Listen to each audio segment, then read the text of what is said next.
Mais tout de suite, donc, ces incendies qui se sont déclarés dans les départements de l'Hérault et du Gard.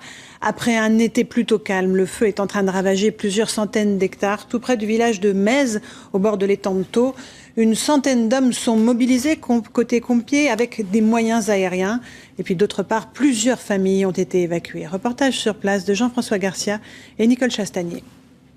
C'est dans les collines, au nord de Mèze, que le feu s'est déclaré. Très vite, attisés par le Mistral et la Tramontane, les flammes se sont propagées vers le sud. À ce moment-là, pour les pompiers, la priorité est claire. Aux Canadaires, les Pinèdes, à eux, la protection de l'autoroute A9, car le village est tout proche.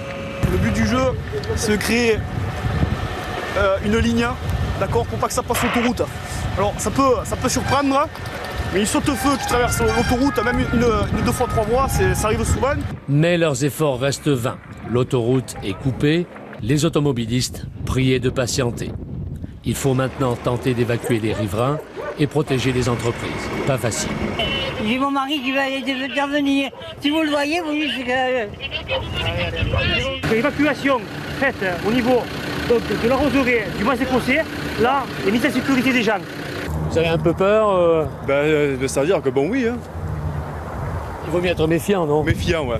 Je pense qu'il faut tout préparer là. Heureusement, après une longue heure de panique, dans ce quartier, le vent tombe un peu. Les Canadaires et les hommes au sol sont encore plus efficaces. En mairie, on invite ceux qui le désirent à venir se mettre à l'abri. Ce soir, les pompiers semblent avoir la situation en main. Quelques maisons ont brûlé, certes, mais il n'y a pas de blessés. Autour de Mèze, près de 500 hectares de pinèdes et de garrigues sont partis en fumée.